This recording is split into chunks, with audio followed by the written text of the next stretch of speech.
Hello and welcome to season 3, episode 34 of Quaint and Cozy KC. I am your host, Lainey Renee, and today I am going to take you to the Englewood Arts District. I've talked about this place a couple of times because I visited it, a couple of times.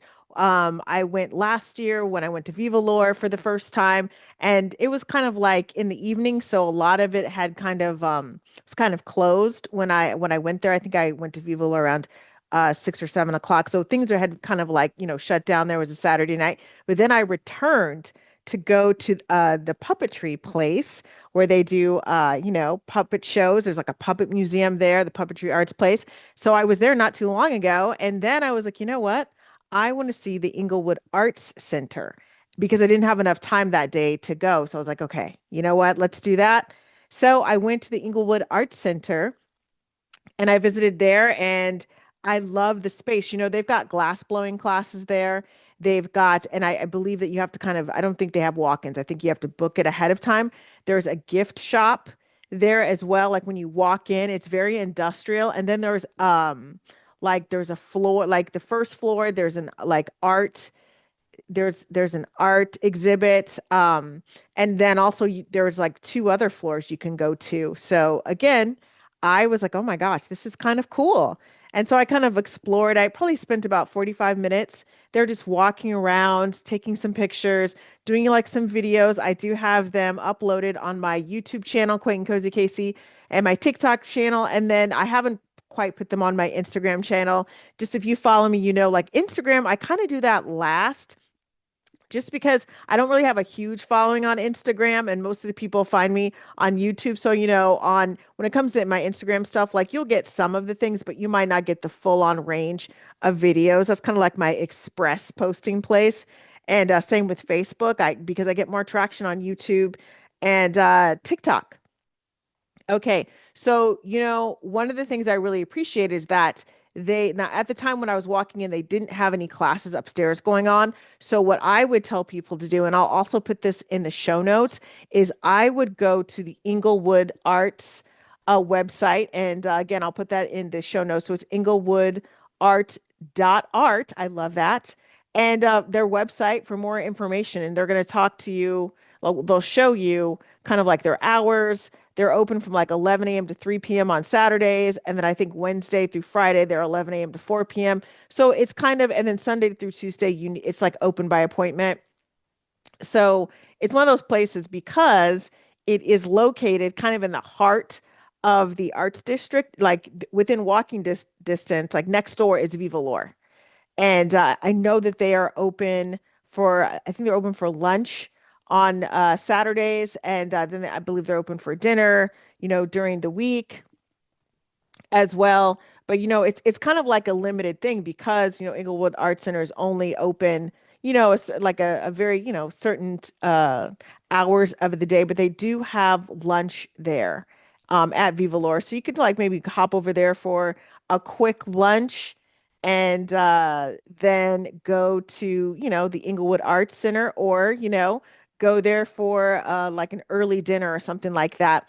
There's also, some other like cute cafes in the area as well. And again, it's down a little bit from the puppetry museum. So if it were me and were like, I'm like, you know what? I'm like, I just wanted to just absorb the arts in the area. I would start off at the puppetry museum because I believe they open at 10 a.m. I'd go, I'd look around. And explore that. Then I would go to Englewood Arts, okay, and walk around and explore. And then I would go, hit up a lunch place. Also, if you go across the street, there's some other like cute little galleries over there as well. There's something called Englewood Row. And when I went there, they had like a lecture series, like an artist kind of was in residence talking about their art. I missed it because I was across the street at the Englewood Art Center. But it's again something to look up, the Englewood Row. And then also they have got third Fridays. I love this idea. Third Fridays and in the Englewood Arts District. And I think basically what they do is, all of the artists kind of like, they've got like the galleries open and people like, go walk by and there's a lot of parking. Just, there's a lot of parking, nearby parking and everything like that. But they do it on the third Friday, so they are going to have something. I think the third Friday art walk, the closest one right now is March 20th. So that will be happening March 20th. Pretty excited about that. I will not be able to attend, but that's just something to kind of check out. Might be a cute little date night because there are cute little restaurants over there and stores and everything. There's like the Wine Down, which is like a little wine cafe, a martini and wine bar, the Three Trails Trading Post, which is cool. There's some really cool things in there as well. And then, as I talked about, the Puppetry Arts Institute and just, again, different kind of little cute galleries in the area. Just something to kind of check out. I love it. And and again, it's only 2 miles southwest of Independence Square. So like the downtown Independence. So you could do a whole kind of, thing. You could start off at the art walk, and then make your way downtown.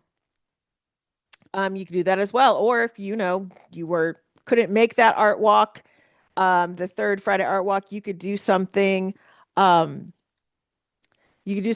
a weekend, like on a Saturday. So, just something to think about. We always have these really cute date night areas. We always think about when we think about date nights around here in the Kansas City area, we're thinking like, oh, we could go to Parkville. Oh, we could go to Weston. Oh, let's go to downtown, like, Kansas City or the Crossroads, something like that. But this is a nice, cute little area. There's a lot of parking available. It's walkable. And so again, that's my sales pitch for the Englewood Arts district and also my sales pitch for Englewood Arts Center. I just loved it. It was so cute. And now we're going back to Vivilore and the retail shops. Gorgeous, gorgeous, gorgeous. Just like, after you eat, you go and you check it out. And I really like I didn't get to go. The first time I went to Vivilore, I did not go to the retail shops because we were kind of running late and I had someplace else to go as well. So it's like, oh my gosh, I still have to go, one more place. So I did not get a chance to like really look at it, but I did take that time and it's really cool walking around there and just a slow thing. They've got some local artists, items that are in there. It's just beautiful to look at. It's like being at, to me, in my mind, it was like being a tourist and walking around one of those little curio shops. Just really nice, perfect for like a little afternoon hangout. Just kind of walk slowly around there, and then you whatever you want to buy, you let them know, and they'll you can and ring it up downstairs. And I'm not sure because again, I was there during the day. I don't know if it's a little bit different at night, but I did love walking around there. It was a nice kind of way to kind of start off my Englewood Arts District adventure. Okay, let's talk about the calendar. Now you're like, oh my God, there's so many things going on. And like right now, like I've got the Mid-Continent Library has got me in a chokehold because I've got some things that I'm gonna go, hang out and do. There's the Langston opera that well, it's not an opera, but it's kind of like a musical thing that they're doing. They're doing it all throughout the libraries in Kansas City. So I'm gonna go this upcoming a week. I will be going, I guess, next week. I'll be checking that out. It's like an hour long, and you sign up. And, I got an email from them, and they were kind of confirming my RSVP. So I have a feeling that it's going to probably be packed. So if go and check it out, it's Langston. I think it's playing at the libraries throughout the city. So, go check it out. Hopefully you have a library card. If you don't, it's a really great time to get one and sign up for these really cool things that they have got going on. And then also Elizabeth Berg is going to be at one of my libraries near me. And so I'm going to go check her out on April 1st. And she is an author, and I remember reading her books. And she writes books for like, like when I think of her books, and it's so crazy that I was reading them at 25, but her target audience were like women in their 30s and 40s, that had been through some divorce, like divorces or widowhood or something like that. That was changing their lives. It was that kind of thing. I loved reading her books. At the time I was like, wow, this is not even close to where I'm at in life. But now I'm a little bit closer to those seasons. So I'm like, okay, I might have to go revisit some of her books. Okay, now I went to the Strawberry Hill Museum last year and I loved it. I They have got a newsletter that they send out to you, like, if you sign up for it, and I'm always about signing up for a nice little newsletter. So right now, what they've got going on is April 25th, they've got the ninth annual 5K run, walk, crawl. And so they've got that going on if you are someone that likes to run around. Then also they've got an international high tea for the first Saturday of March, which has already happened, April, May, and September, and that's from 11:30 a.m. to 1 p.m. That's in their Strawberry Hill Museum tea room. It's $55 a person, but they're going to give you an international three-course experience that's going to spotlight a different nationality. So each month that they have it. So that sounds really kind of awesome. And usually I would kind of do this high tea stuff on my Aunt Lainey's kitchen, but I'm like, you know what? Since I've got this in my hand right now, I might as well kind of like look at some of the activities that they have. Now, granted, I'm looking at January's newsletter, just to kind of let you know, see if we've got anything else going on. So it looks like, it's the season has started. So March, April, May, September, they're open to the public, and then they kind of limit things in June, July, and August. They've got bus tours with an ethnic lunch or dinner. They've got educational programs for school groups, and then special events. And I missed the Christmas season. I'm so mad at myself. That goes from November, December, and the first 2 weeks of January. And I'm really sad that I missed it this year, but I got very, very busy. And so yeah, but that's on my list for this year. I've got to check that out because it looked amazing when they were describing it to me when I was on the tour. I was like, "Oh my gosh, I've got to do it." And then I just things like, what happens at Christmas, you get into like a traffic jam full of activities and you like it just like leaves your mind. And then I saw like some friends had done the tour. I'm like, "Oh my gosh, I need to do this tour."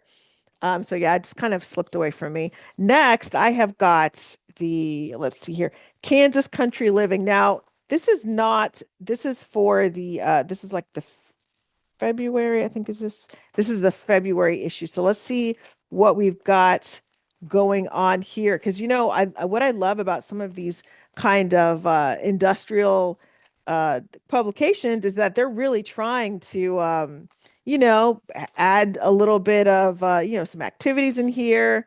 And like this one's got a lot of stuff about winter preparedness. And hopefully you've got all your flashlights and everything like that. Okay, it looks like this one is talking about the Allen House in Wichita.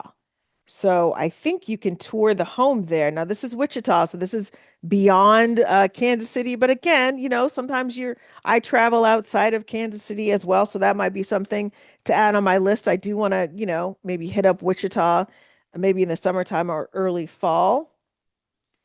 So that might be a cool tour to go on as well.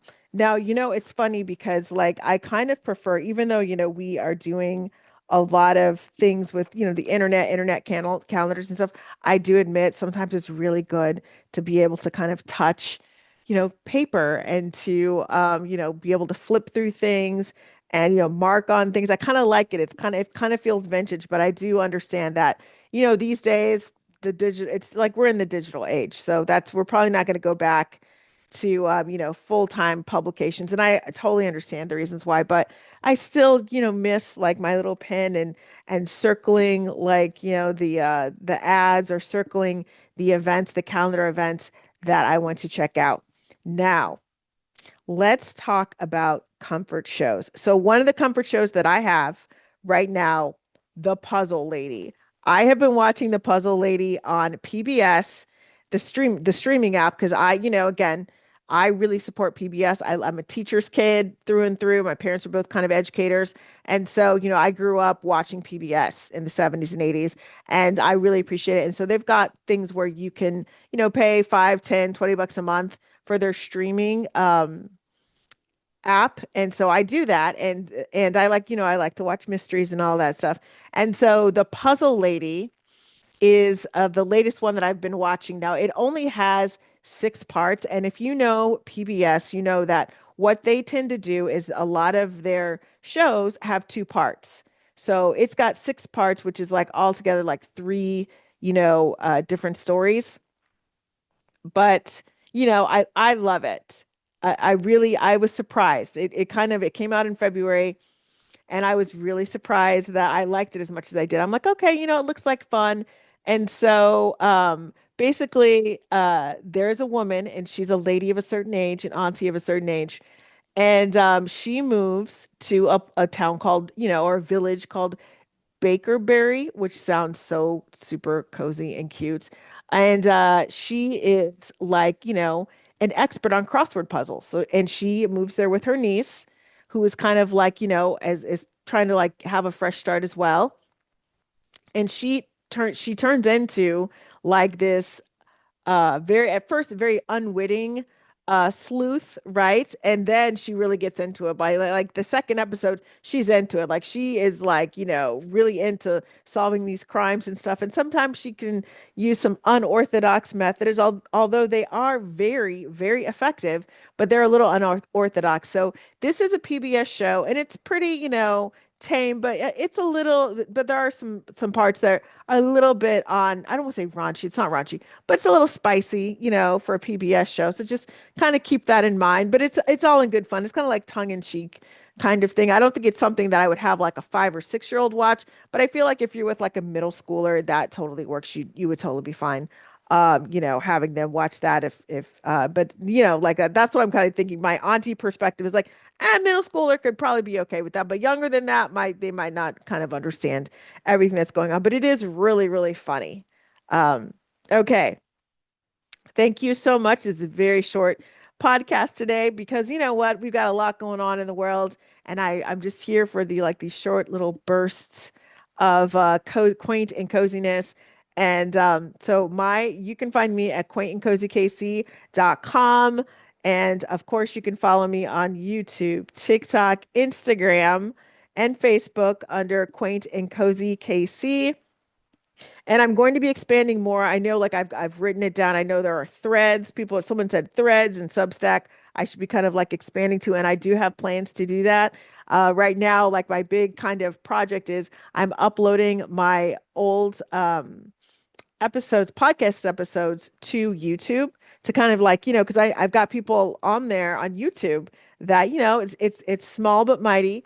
I've got some, that are like listening to the podcast on there, and I just want to make it available to everyone because not everyone, uses iTunes or Spotify or iHeartRadio. Sometimes the only thing you have on your phone is YouTube. So, it's no shame in listening to your podcast that way. And I also have a lot of shorts on there. So if you're someone who doesn't do the tickety tockety, I put my shorts on YouTube, and they're pretty much, I put almost all of them on there. It's just that they're usually probably a few days after my TikToks.